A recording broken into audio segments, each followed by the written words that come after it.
That's a pretty good looking car. Oh, hey everyone, Joe here from ActionX. Welcome to What's on the Tube, or welcome back to a not very delayed. I don't know why I'm overreacting on that. A delayed episode review of Nancy Drew. I apologize that I wasn't able to upload on my usual time frame because it's just been a very I won't get into it. I'll probably mention it at some point somewhere on the stream or the PodXcast or somewhere. But let's just say I had a very tumultuous week, and I really wanted to talk about Nancy Drew when it came out, but I couldn't. I didn't feel. Actually, I tried to record it, but my voice wasn't feeling that up to snuff, and I didn't want to raise the volume levels too high. Otherwise, I'd be peaking a lot, and so I opted to hold it off a little bit. So. Yeah, that's another thing. But anyway, so it's been a while. It's been like a couple days since I've seen the episode. So I apologize if my butchered recap is a more butchered one, since the thing about me is that, especially now that classes began again, so far I've been able to kind of keep up with some of my recording scheduling. But however, with this week in particular, I was kind of thrown off a little bit. Plus, I didn't get really enough time to edit, and my other day of usually doing more editing was interrupted because Sal came over to do his episode of the PodXcast talking about his new podcast. Check that out on Spotify, Sports in the Big Apple. Go check that out; it's a pretty good one. But enough self-promotion and self-explanatory stuff out of the way. Let's talk about Nancy Drew's episode 12. Yeah, episode 12, because we're now beginning the second half of the show. The second half of the season. Bear in mind. So again, if I'm forgetting a lot of things, which I probably will because I'm recording this very later than my usual time slot. I usually record these on Wednesday nights. As soon as the episode's over, I get it done. I try to have it out by Thursday afternoon, but however, because of circumstances, I was just unable to do it. So anyway, let's get down to it. Overall base level, face value, I really dig this episode. It was another one of those, it was doing its own independent thing, as well as, still contributing to the larger mystery, which is something that I was kind of looking forward. Like, I don't know if you guys remember from my original episode reviews in the start of it, I was a little bit bummed out that there was going to be again, I don't know why. I guess I'm now second guessing myself, or I'm at least going back on what I originally said, because I think I originally said that I was kind of hoping that the original, the beginning mysteries were going to be solved quickly, maybe evolve into a newer mystery, but I was kind of a little bit bummed that this was going to be a season-long mystery. But when I made my comparison to the Mystery Incorporated animated show, that was a season-long mystery. Well, actually, a 2-season-long mystery, so what the hell was I complaining about, really? But I guess, considering the fact this was live action, this had an hour time slot to fill, I guess I was kind of expecting something else. But now 2 episodes into this format where we are, and I guess you could say they've been doing it since the start. I've just been noticing more recently, and I guess, again, new year, my mind's been refreshed from the holidays, so I guess I just kind of forgot. But anyway, so overall, these last 2 episodes, especially this one, really dive down. We have this secondary mystery happening, which is the typical mystery of the week type thing, where we see Nancy and the Drew crew handling this, trying to get another step forward into the Dead Lucy case.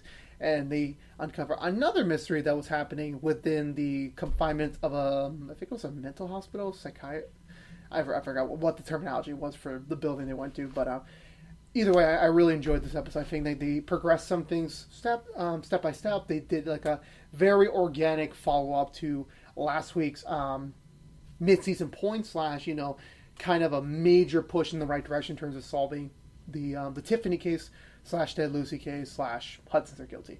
But anyway, let's begin the very butchered recap, because, as I said before, I forgot a lot of things about this episode, so I apologize, because things happen. I'm going to try my best next week to just power through it, in any case, considering the fact for me in the next couple of weeks, I don't know. I think we're not on break for a while. I'm thinking about Batwoman and Supergirl right now because they're on breaks for Super Bowl and Oscars. So anyway, I believe we begin at... Yes, so we begin, I believe, in Nancy's bedroom. Not the one we got last week with the pseudo sex scene. This is Nancy rehearsing her pleas to Lucy's brother that, hey, I know my dad is kind of being convicted for the death of your sister, but I need to speak to your mom. She's trying to rehearse that and trying to find the best way to explain it to him without him running away or probably coughing coughs on her. And Bess shows up out of nowhere trying to look for very professional clothes, I guess. Because if you remember from last week's episode, we saw Bess make a step forward in her trying to find her own family sort of quest, where she met the patriarch of the Marvin family, and she was initially accepting of Bess, regardless of, her upbringing, her current standard. Because again, remember, some families are not totally okay with today's standards, but this family is. The only condition that Bess has to accomplish that for her to be fully accepted into the family is that she needs to learn how to do business, and she has no idea how to do business. So she needs professional clothing because she has a meeting with a potential mentor figure for her to kind of guide her through this path. So, and also another thing, Bess is not really part of the main plot this week because she's off doing the Marvin stuff. I guess the next transitional point I'll make here is that we get Ace back, which is again very weird considering the fact we've been kind of like flippity floppily with Ace, and that's a new terminology for me, flippity floppily, because we saw Ace the episode before the mid-season finale. Then we didn't see Ace in the next episode, and then I think we saw Ace again, and then we didn't see him again in the next episode, which was last week's, and then we just see him again. You know what? Okay, maybe there's just like a scheduling thing. Like maybe he didn't want to do the full 22. Maybe he just worked out a deal with the writers. I don't know. I don't follow up on that. But anyway, so Ace is kind of all around this episode. He's kind of like floating between the three plots. And I guess I'll stick with the best plot first, considering the fact we're on that front. I'm going to try and implement my rookie style things where, when it comes to Nancy Drew, I tend to do things in order. However, I just decided, we're going to do the rookie style where I follow a plot to the way through, and if there's any intersection, I'll jump back. So in terms of the best thing, Bess is a bit awkward around the her mentor figure because, well, I believe she has a crush on her, the mentor on Bess, despite Bess already being in a relationship. And don't worry, there's no cheating things going on here. There isn't, or at least we don't get any signs of that. And we see Bess kind of like seeing this new side of things where it's like, since we've seen her, she's only been focused on becoming a Marvin, and now she is a Marvin, but she's trying to be a Marvin. So she's still like figuring out the inner workings of business. It was especially funny during all these moments of like, trying to be professional, and she is clearly failing at this. So she did not make a good first impression on this mentor figure, which again, I forgot her name. So I think she's going to be recurring. So I'll remember her name, but this week I just don't remember her name. / again, 2 days removed after seeing the episode, I just forgot. So anyway, that doesn't really work out so well. However, she is interested in the best stuff. She's dealing with the Drew crew, as we'll get into the Ace helping out Mr. Drew sort of thing in a minute. And she's interested in that front, so she has to tag along with Bess to help her out, trying to convince Ryan to help out this is exactly why I do the Nancy Drew stuff, because I remember, you guys kind of have to watch it in order. So let's double back a little bit. So again, I apologize. This is a very butchered recap segment. So Mr. Drew, in case what happened last week was a bit of a face to you, especially is for me. He's got a hit on him in the prison. So he's immediately aware of this, where they could have instantly just ended last week's episode with him dying. I would have been totally impartial to that, because you already know my opinion of him, So he's concerned. He tries to get in touch with Nancy, but since George, and Nick are off doing the other lead towards them, the Dead Lucy case, to kind of like exonerate his dad, or at least give him some sort of like leeway to probably get transferred out of there. They have no cell service, so Ace is off to save the day, and he actually decides to break him out. I love Ace so much, I really do. Like, Ace had one simple job: go get Nancy. What he does, he actually breaks the man out of prison. I give him full props on that. Even holding a hostage situation type event to kind of like get Mr. Drew away from everything else. And so they're held in there. We get a couple of funny moments with those two. We never seen Ace and Mr. Drew together, and they kind of actually have a pretty good banter between them, where it's like Ace is trying to be the straight man, and Mr. Drew is trying to like be the honest guy. It's like, I want to go back to prison. Okay, I need to be honest. I can't like have this like make things worse for us. And speaking of which, before I continue, where the hell is Nancy's arraignment? Like, remember that? Remember that plot point? Like there was a whole like focus that you have your arraignment soon. You're gonna get arraigned. You're gonna speak before a judge. When is that? I think we've already been for like what 2-3 months in timeline. I think. So it's like, well, when are we going to get that back? Are we going to get that back to the storyline? I don't know. I swear to God, they just completely omit this for the entire season. I was never like, I'm not going to like criticize the show over it, but it's like, if you make a big deal of it, you might as well finish it. But anyway, so they decide, okay, they convince the Mr. Drew's girlfriend who's a detective, which I'm assuming they're still together. Again, we haven't seen that girl, I was gonna say that woman, but it's like, oh, that would have been a little bit insensitive. But we haven't seen her in like, I think since the mid-season finale, so it's been a while. So I completely forgot those two were still dating. And she's like, listen, I understand, I know you're innocent, but it's not looking like a good case for you. They try to look for video footage to kind of prove what Mr. Drew is saying about him being hunted down is true. However, that doesn't really work out because apparently there is no incriminating footage of them. So crossing back over with the best storyline, Ryan actually is able to get some sort of piece of evidence to kind of link it all together. And I believe that's when Mr. Drew I don't think he gets exonerated, but I think I forgot this is another thing. I completely forgot what the hell happened at that end. Oh no, yeah, we didn't get the resolution for that because let's go back to plot A, the main plot. So now we're just going to go full steam ahead. So apologies for that. Very more so butchering than I'm usually able to provide you on this channel. So Nancy decides to recruit George and Nick to kind of help her out on the figuring out this lead into Dead Lucy, because after last week figuring out that her mom could potentially have played a role in it, they decide to pay a visit to the mom, who is being held in a mental institution, and from her meeting with the brother, only family members can get in. So they decide, you know what, let's just sneak through the abandoned house that's conveniently connected to the old mental institution. Whoever came up with that property design, you got paid. So I hope he or she is happy. Another thing to briefly mention is that there's a lot of like, I think I'm noticing this. There's a lot of like romantic / sexual tensions between Nick and George. So. Or again, I could be misconstruing it, since it could just be we're trying to get used to being partners, business partners sort of thing, where George was just expecting to be the person in charge and Nick just be the silent partner that just collects his money or pays the bills or whatever. So, but that's what I'm noticing. Again, we haven't had a Nancy-Nick one-on-one conversation talking about the breakup since literally, like Nick said in his breakup speech, there's just too many things happening. So I guess they haven't even had time to even talk about how they're really feeling post-breakup, and especially since Nick and George are spending more time together, that's sort of like going to prohibit things from moving forward for a while. And so, but anyway, those three head off to the mental institution for a sewer system nonetheless. They get through, they get inside, they split up, trying to figure out where's Lucy's mom. And we had a little side story with Sal, I believe that's his name, the supposed mental institution worker. And I did text my own Sal the day after, and he kind of laughed it out. It's like, oh, it's probably your favorite Sal on TV. He's like, no, that's the Muppet Sal. But anyway, so Nancy manages to convince him to kind of let her go meet Dead Lucy's mom.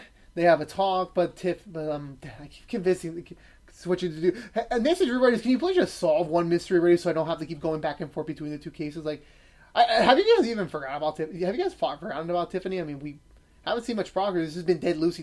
And I know she's primarily the season mystery, but Tiffany's also, she matters. But anyway, moving on. So, it turns out Dead Lucy's mom had a stroke a little bit of a short while after Lucy was found dead. So, she's still living in the circa 2003 timeline, I believe. So she's still believing that it's still 2003, that it's way before after Lucy died. Well, way before Lucy died. So she's confusing Nancy for her mom when she was a guidance counselor. But then she instantly recognizes, oh, no. Like, she has that, like, sudden, like, wave of returning emotions from, like, oh, no, this happened. This really did happen. And it doesn't end well. Though Nancy does get an important piece of clue that could potentially hold at least another key to the Dead Lucy investigation, which is an actual key But however, Lucy's mom actually hid it at some weird hidden corner in the old haunted house that's connected with the mental hospital. She meets up with Nick and George, and there was a pretty convenient line there where Nick and George they finished up their side of the investigation about 7 minutes early, and George just made the comment like, "So what are we going to do for 7 minutes?" Hands down, and again, this is just another aspect you're going to learn about me. I honestly thought for a good maybe 10 seconds, I thought they were going to kiss, and I understand like. I could see they could have just done that, but I don't think this is the right time and place. So I guess they held it off. Nick just brushed that over with some more business talk, which I guess George wasn't immediately down for. So the group reunites. They kind of get nowhere in the case. They're about to start leaving, but Nancy's like, "I think I know where the key is." So she ventures off into the old side of the house with Sal's help. But Sal stays behind with Nick and George to kind of like keep things on alert while she's off doing that thing. Nancy slowly walk towards this room with that's getting a lot of like ghostly voice or whatever, and she finds a study, I guess, a book study, personal study. I don't know. It just looks like a personal room. I'm just gonna call that. She finds the Bible of the owner. Turns out there was a key in there or something. It looks like a hotel key, but I'm not sure. And then again, if it was a hotel room key, I'm pretty sure that's not even valid anymore. So it could be something else. Who knows? And while Nancy was about to leave, the door that took her into that room was locked out. It's just gone, and then there's like a whole slew of cockroaches we were seeing throughout the entire episode. They kind of swarm and descend on Nancy, and we cut back to her in her bedroom. So I'm like, okay, so they probably saved her. They probably put her back in her room to rest. And then Mr. Drew came and was like, okay, wait, did Mr. Drew get out? Did he get exonerated? That was quick. And then it turns out, no, Nancy's stuck in a illusion of sorts. So, and that's kind of where we end off this is apparently a two-parter, apparently. I honestly didn't know this was going to be a two-parter, but okay. So, that's kind of, this is like the unofficial end of part one. There will probably be an unofficial part two next time. But anyway, yeah, I really enjoyed this episode. I really dig it. This was a fun side venture while also continuing slowly, I guess, with the Dead Lucy plotline. Again, it was good to see Ace back again, having a very fun banter with Mr. Drew. More Nick and George tension. Okay, what else can we ask for? I mean, are they going to end up together? Who knows? And Nancy's just doing her own thing. Nancy's just pretty much trying to avoid and I really hope this actually now comes back to sort of we see more of this of Nancy where I think personally she's trying to hold off a lot of stuff that she should be focusing on as well as the mystery stuff. So it's like the Nick stuff, the Owen stuff, her going back to college, her leaving Horseshoe Bay. There's still a lot of like lingering things that she still has to resolve, which I guess she's either subconsciously or purposely pushing back everything of those to focus on the mysteries. And again, I guess you could say, like, well, her dad's in prison, so she has a timeline here. I get that, but still, she could, like, if she's still working at the Claw, I'm pretty sure she can find 5 minutes to, like, talk to Nick or something, but that's my personal opinion. And, yeah, so, solid episode. Oh, the other thing I forgot to mention, there was, like, a funny twist where it turns out Sal wasn't a worker, he was actually a patient, and he actually stole the garb, so it's like, what did he do with the original guard? But it's like, whatever. Well, maybe we'll find out next week. Maybe we won't. Maybe Sal became a serial killer. Not you, Sal. You're still a good friend. You're a podcaster now. You're not a serial killer. You're not. Anyway, 2 thumbs up for me. And that's going to do it for this week. So again, I apologize if this was a very, even more so butchered recap than usual. I'm going to try my best next time to, like, power my way through, but not in a negative way, but that affects the quality of this, because I never want to affect the quality, but I also have to remain conscious that if I'm not feeling the mood for it, or I'm just not able to do it properly, I'm not going to half-ass it. So it's kind of like, I'm going to try and find that delicate line here, especially as the semester continues for me, things get more busier, and hopefully, I do believe we have a Nancy Drew break coming up. The thing is that since this is the first television season for What's in the Tube, a thing that everyone should know is that once we hit the spring portion of the television season, if it is a full season, they're airing throughout September/October to May, we are expected to get breaks. So with that being said, I'm pretty sure there's a break coming up. I'm not so... Don't quote me on that just yet. I'm pretty sure the next episode is next week. And again, remember, I haven't seen the episode since 2 nights ago, so maybe they announced that a delay or a break. I'm not sure. I could be wrong. I think we're already within a no 9, 10, 10, 11, 12. No, we're only 3 weeks into the new episodes. I guess we're not there yet for a break. Again, I still think I'm thinking it's January. It's February, but it's already January. But I guess this is going to get posted on February 1st. So I'm a little bit confused here. But anyway, pardon my mind farts, my brain farts, whatever you want to call it. And yeah, so this was What's on the Tube from ActionX. If you want to know what's coming up on the overall spectrum of What's on the Tube, since whenever this is getting posted, you can catch the My Hero Academia She Hasake arc, which should be posted around this time, or will be posted very soon. Again, it wasn't in the schedule. This was supposed to come on Thursday, and that was supposed to come on Saturday, which I guess both of them are not coming out on Saturday. So stay tuned for that if you are a My Hero Academia fanatic. Nothing on the one-offs yet. The next one-off I do want to do, I haven't finished it yet, but when I do finish it, or I get to the point where it's like it's about to be finished, I'll announce it. So no one-off next week, but we haven't had a one-off in a while, so I don't know why I mentioned that. So nothing next week on the Monday time slot, sadly, but we are inching closer. We are inching closer to that Rookie Season 2 return, so get hyped for that. February 23rd, can't wait for that. The other thing about February 23rd, like a brief side note, you guys have no idea how jam-packed February 23rd is for me as the avid TV watcher, not the What's on the Tube guy. I have 5 shows to watch on the 23rd. The Rookie's Return, Better Call Saul's sneak Season 5 preview, which is apparently just an earlier version of the first episode because it's usually on Monday. The Walking Dead Season 10 being premiere, and a new episodes of Batwoman and Supergirl. So I'm pretty swamped on that Sunday, but the priority for that Sunday will be The Rookie, and I'm going to kill myself in my sleeping schedule since I'm going to get that recorded no matter what. I don't care. But anyway, we'll get there when we get there. But if you just care about the Nancy Drew stuff, next episode will be next week, hopefully on its Thursday time slot, barring anything changes. This has been a very tumultuous week for me. Again, I'll talk about it at some point later on, but it's just been it wasn't my best week. Let's just say that. But hopefully next week we'll be back on schedule, and I'll let you guys know if there's a break. If there's a break coming up on Nancy Drew.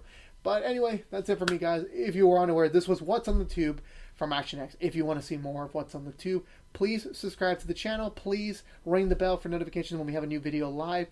Follow us on all the social media feeds, including our brand new Twitch channel, twitch.tv/ActionXGames. That will probably be the place we're going to do gaming content from now on until whenever we get Zelda and Couch Gamers back off the ground. And, follow... God damn, I forgot the last part. Like, favorite, share the video if you please. I'll see you guys next week. Peace out.